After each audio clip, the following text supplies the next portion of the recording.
Hello everyone, कैसे आप लोग। Welcome back to ranker ji. This is Saurabh from IIT BHU. And guys, आज के इस वीडियो में हम किस बारे में डिस्कस करने वाले हैं। देखिए, आपके पास मुश्किल से मुश्किल अगर ध्यान से देखो तो 30 दिन के आसपास आपके पास बचा हुआ है। अब इस 30 दिन में हर बच्चा चाहता है कि उसे एक पर्टिकुलर अटेम्प्ट में अच्छा नंबर मिले, चाहे वो मॉर्निंग हो, चाहे इवनिंग हो, चाहे जो शिफ्ट हो।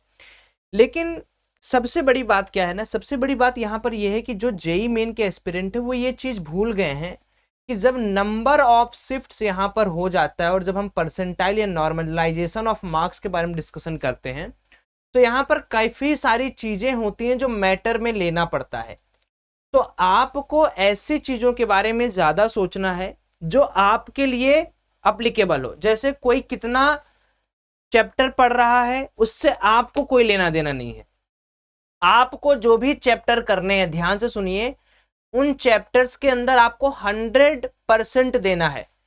इसका मतलब बच्चों कि अगर आपने कोई भी चैप्टर, मान लो मैं करंट इलेक्ट्रिसिटी की बात कर रहा हूं, यहां पर मैं आज आपके सामने निकाल के लाया हूं कि किस चैप्टर को ज्यादा प्रायोरिटाइज किया जा रहा है जेईई मेन में। और ये डेटा देख के आप सब लोग एक लिस्ट बनाओ कि सौरभ भाई ठीक है, मैं भी ये चैप्टर केमिस्ट्री, ये चैप्टर फिजिक्स और ये चैप्टर मैथ के अंदर करूंगा, और उसके बाद अपनी तैयारी को एक नई दिशा में दो। क्योंकि जब तक आप अपने आप को नहीं ये बोलेंगे कि भाई मैं एनआईटी में जा रहा हूं, आईआईटी में जा रहा हूं, तब तक आप एनआईटी आईआईटी में नहीं जाएंगे। तो सपने देखने के साथ साथ मैं चाहता हूं कि सारे बच्चे कमेंट करके जो भी आपका टारगेट है इस वाले अटेम्प्ट में, जो नंबर का टारगेट है, जो एनआईटी का टारगेट है, वो लिखो। लिखने से क्या होगा, आपका सबकॉन्शियस माइंड बार बार आपको ट्रेन करेगा। अब चलो, ये पीडीएफ आपको डिस्क्रिप्शन बॉक्स में मैं लिंक दे रहा हूं। चूंकि मैं फिजिक्स का ही बताऊंगा, केमिस्ट्री और मैथ का भी अवेलेबल है, आप जाके लिंक डिस्क्रिप्शन बॉक्स में अवेलेबल है, आप वहां से उसको ले सकते हैं। अब चलो, यहां पर हम फिजिक्स के बारे में बात कर लेते हैं। 2024 में टॉपिक वाइज एनालिसिस क्या है। बच्चों ध्यान से यहां पे देखना, करंट इलेक्ट्रिसिटी क्लास 12th का है और हर शिफ्ट में सबसे ज्यादा वेटेज दिया गया है इस बार करंट इलेक्ट्रिसिटी को।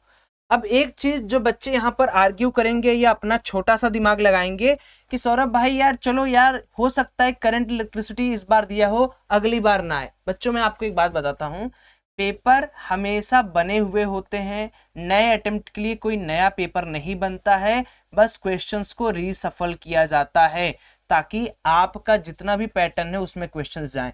तो अगर करंट इलेक्ट्रिसिटी में से इस बार ज्यादा सवाल आया है तो देयर इज 100% चांस कि वो शिफ्ट नंबर 2 या फेज 2 में भी आए।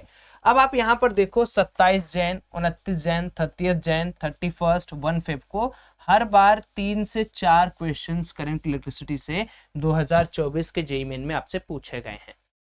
उसके बाद बच्चों, अगर हम लोग मूविंग चार्ज एंड मैग्नेटिज्म की बात करें तो 29 तारीख को छुड़ाकर वो भी पहला शिफ्ट हर बार सवाल पूछे जा रहे हैं। इट मीन्स कि ये भी चैप्टर आपको थोड़ा सा करके जाना है और खास करके अच्छे तरीके से। अब कभी भी चैप्टर के अलावा अगर कोई भी टीचर आपको ये कहते हुए मिले कि टॉपिक वाइज एनालिसिस कर लो या टॉपिक पढ़ के जाओ, उसको कहो से नो। क्योंकि टॉपिक वाइज एनालिसिस ही है जो एनटीए चाहता है कि आप करके जाओ ताकि आपका नंबर ना आए। टॉपिक वाइज एनालिसिस कुछ होती ही नहीं है क्योंकि इतने सारे शिफ्ट हैं। करंट इलेक्ट्रिसिटी का एग्जांपल लो तो एक में आ गया ड्रिफ्ट वेलोसिटी, एक में आ गया सर्किटल वाले सवाल, एक में आ गया कुछ अलग से लैब वाले क्वेश्चंस। तो आप ये कह ही नहीं सकते ना कि हम केवल टॉपिक। आपको क्या करना, मैंने यहां पर क्या बोला कि 100% करूंगा, जो करूंगा ये एटीट्यूड अगर बना के गए तो ही पास होगे। 100% में बच्चों क्या क्या आता है, PYQs याद होने चाहिए, मतलब किए हुए होने चाहिए एटलीस्ट 5 ईयर के। फॉर्मूला आपके टिप्स पर होना चाहिए, एक एक कॉन्सेप्ट आपको प्यारे ढंग से आना चाहिए और प्रॉब्लम प्रैक्टिस करके जाना है आपको। मूविंग चार्ज मैग्नेटिज्म हो गया।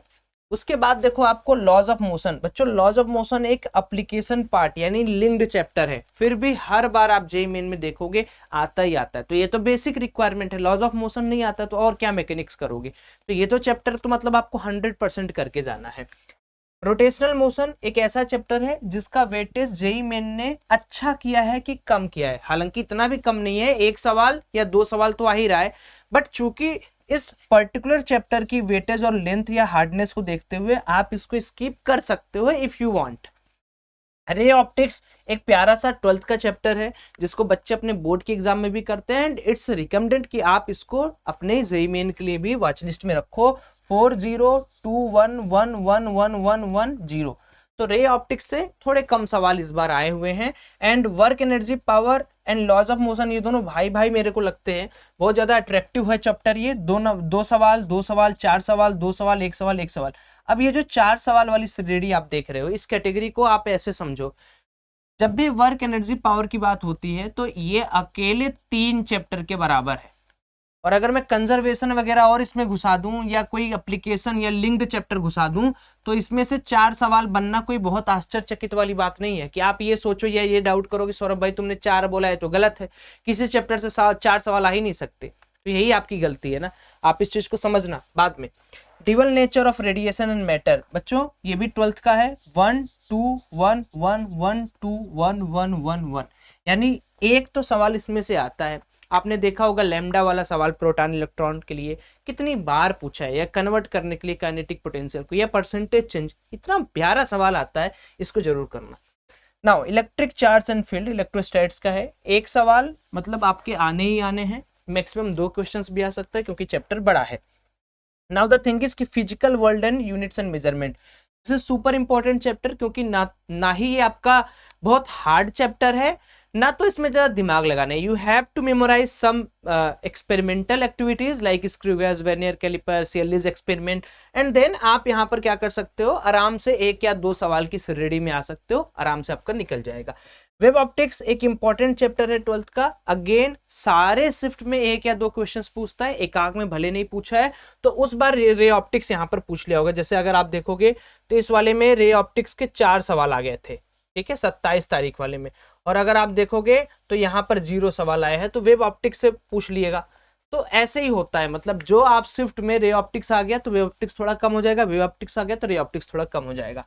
अच्छा, alternating current, super super super easy chapter. Alternating current must do 2 1 1 2 0 1 1 1, यानी कहा जा सकता है कि अल्टरनेटिंग करंट आएगा, और आसान है इसलिए मैं बोला। Gravitation again a must do chapter, easy chapter from 11th, 1 या 2 सवाल हर बार पक्के हैं आने।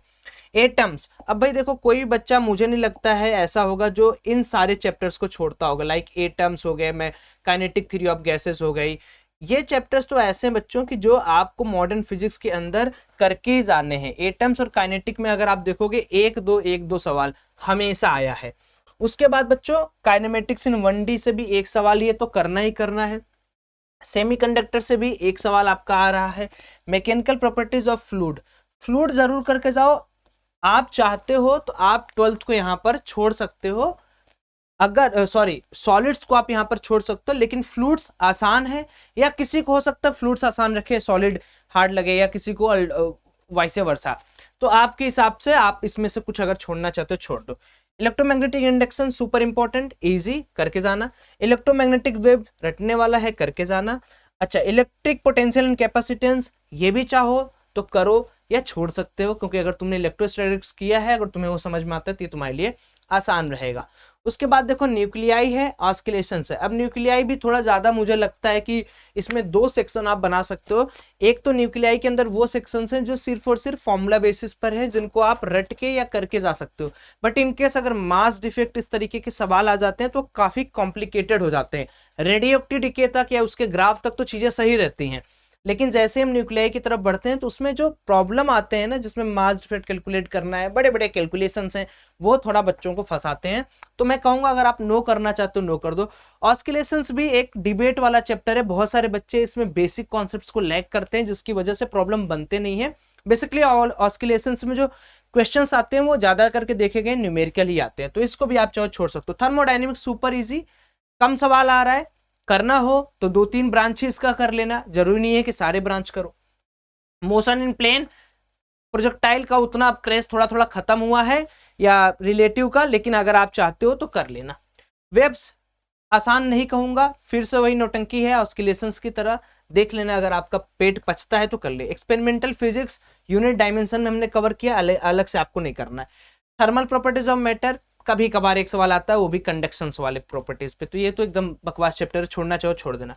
मैग्नेटिज्म एंड मैटर, ये भी इसमें से भी सवाल नहीं आ रहा है। कम्युनिकेशन सिस्टम, इसमें से भी कोई सवाल नहीं आ रहा है, ये तो हटा ही दिया गया। उसी तरीके से बच्चों आपका यहाँ पर अगर आप देखोगे तो क्लास 11th के लिए और क्लास 12th के लिए हम एक रिपोर्ट बनाए हैं कि क्लास 11 में से कितने सवाल आए, क्लास 12 में से। क्लास 11 में से टोटल इस बार 136 क्वेश्चंस आस्क किए गए हैं एंड क्लास 12 से 164। सो इट्स वेरी मतलब समझ लो इस तरीके की चीज है कि क्लास 12 वाले बच्चे इस बार जो compete करेंगे, जो बोर्ड दे के आ रहे हैं, वो आपसे ज्यादा आगे निकल सकते हैं। टारगेट वालों की मैं बात कर रहा हूं, तो थोड़ा सा कॉशियस रहो, तैयारी अच्छी करो। और जो लोग बनारस से आसपास हैं, हमारे यहाँ एक बहुत बड़ा एग्जाम 17 मार्च को शेड्यूल्ड है। अगर आप एकेडमिक सेशन हमारे यहाँ से पढ़ना चाहते हो, हमारे यहाँ से जेई नीट फाउंडेशन की तैयारी करना चाहते हो, अगर बनारस या उसके पास हो या नहीं हो, तो अपने किसी भी बंधु भाई सखा को आप रेफर कर सकते हो।